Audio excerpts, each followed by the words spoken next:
Good morning, everybody. Happy Thursday to you. My name is Tim Harris. It's 10 o'clock. It's time for 10 with Tim. How are you doing this morning? You good? We are going verse by verse through the Word of God. We're in the book of Amos today. We're starting the book of Amos today. I was double checking because we're getting close to the end of we're getting really close to finishing the Bible together. I keep saying that. We're not as close as I thought. We're just not as close as I thought.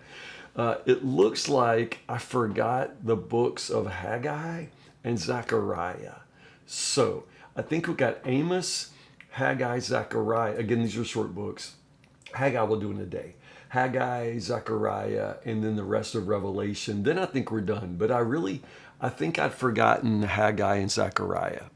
Anyway, I'll double check, triple check, quadruple check. I sure don't want to say we're finished and then we look back and we forgot Haggai and Zechariah. So anyway, we're going to do this together. I'm trying to be super careful. I started out, it was COVID, and I didn't see that we were going to do the whole Bible. So I was sloppy at first. I was just getting us through it. I thought that COVID was going to be over and we go right back to our lives. It took a little longer. But anyway, we've almost finished the Bible, but I will make sure that we do. When I say we're done, we'll be done. But we're not as close to done as I thought. We've got two more. Haggai, Zechariah, the book of Amos, and a little bit of Revelation, all right? So let's talk about Amos. Amos is interesting. He's the first of what they call the written prophets, the literate prophets. Prophets like Elijah, they didn't write. The stories are told of them, their preaching is recorded, but they weren't writing. Amos is a writer.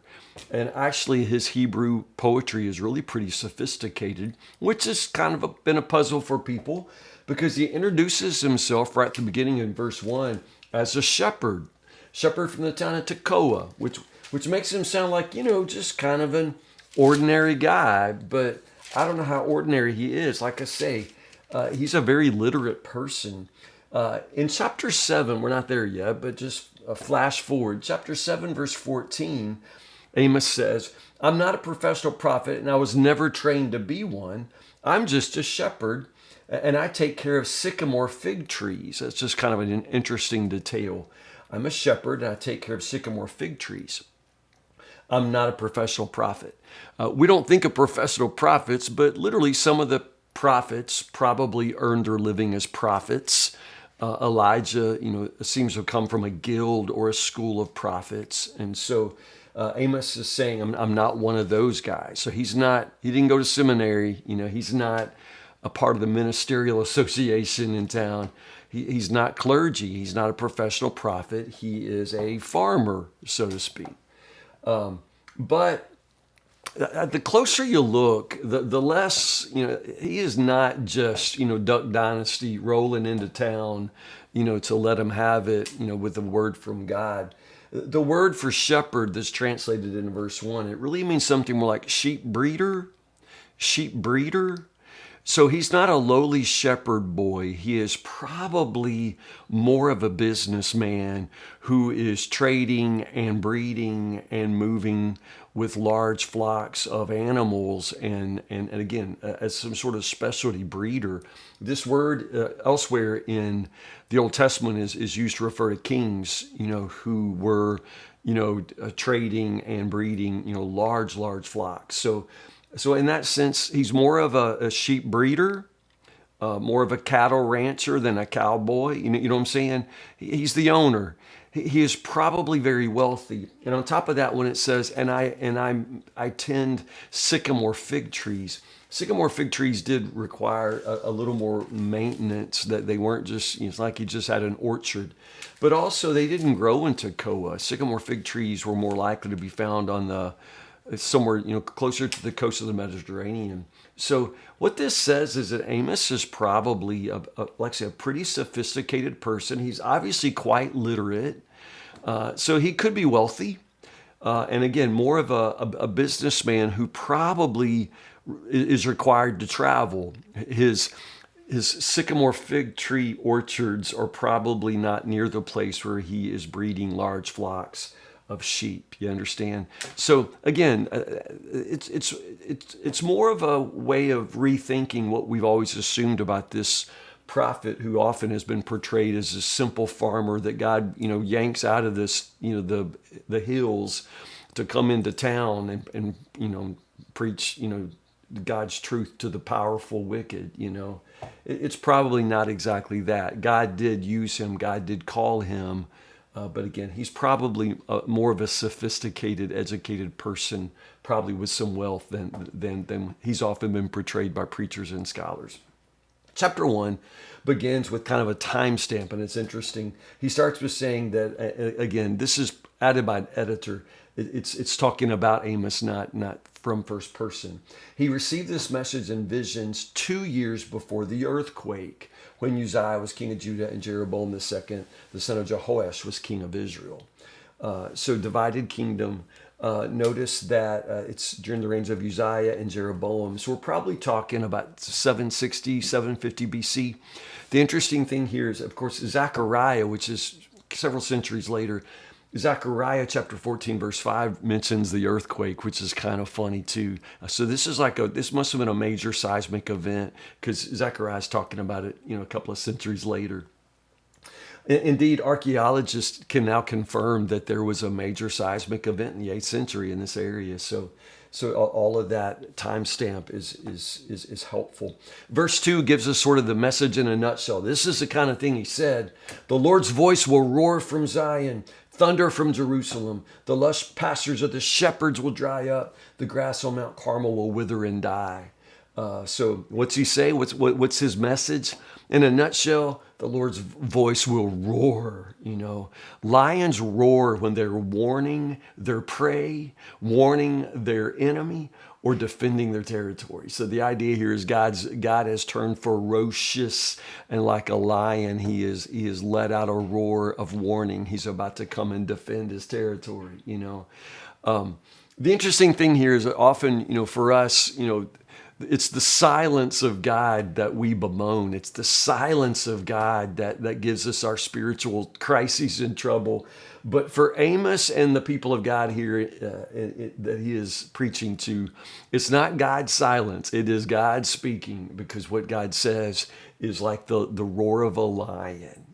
It portends a coming fierceness that the people are probably not prepared for. Now, Amos begins his message here in chapter 1 with judgment against the nations. I'm always a little fascinated by that. We often think of God very narrowly working through Israel, and Israel has a very unique place in salvation history. There's no question about that. But there is this sense of universal justice that God requires. He does not have a covenant relationship and doesn't reveal covenant knowledge necessarily to all the nations of the world. Israel is unique in that, but at the same time, he has obviously shown them enough to hold them accountable. And so he holds them accountable. He holds even pagan nations accountable for how they treat others, how they treat one another. This sin goes beyond the borders of Israel, of course. You can call it sin and again, hold them to account and even bring them to judgment. All of the nations together. Now, what Amos does here is kind of brilliant, rhetorically speaking. He's going to sort of draw this noose around Israel. And rhetorically it works because they're going to cheer early on. Like Amos is going to win them over, because when he talks about God's judgment against their enemies, they're going like, yes, God, roar, go get them. My God is like a lion. They just don't understand that he's also going to come against them. Amos gets to that later. But he starts out here in chapter 1 with a very, again, when we talk about his literacy, notice how very sophisticated this is. There's a parallel structure here to these opening oracles. Verses 3 through 5, the oracle against Aram, capital city is Damascus. Their original home was Kir, and notice how God's going to send them right back where they come from. But notice these parallel phrases. The people of blank have sinned again and again. The Hebrew phrase there, and he keeps repeating it, the Hebrew phrase is for 3 sins, no, even 4. I will not let them go unpunished. New Living Translation just says they've sinned again and again, and that's probably the force of what Amos is saying. But I love that Hebrew language, that poetic language, for 3 sins, no, even 4. It's the idea that three's enough, but enough is enough. Three's enough, but they've piled on four. So it's that idea of fullness that leads to overflowing, man, that they've sinned and enough is enough for three, even four. And he says that in verse 3, again in verse 6, again in verse 9, again in verse 11, again in verse 13, that same for three, no, for four. So it's really a poetic and beautiful structure and a pattern that he establishes. Also that repetition of I will send down fire, verse 4, verse 7, verse 10, verse 12, verse 14. I will send down fire, and this is the way that judgment will come. The judgment comes against Aram in verses 3 through 5, against the Philistines in verses 6 through 8. Notice the Philistines. Again, Philistines is where we get our name, Palestine, comes from Philistines. And of course, Philistines there are condemned with Gaza in verses 6 through 8. And for them, it's human trafficking.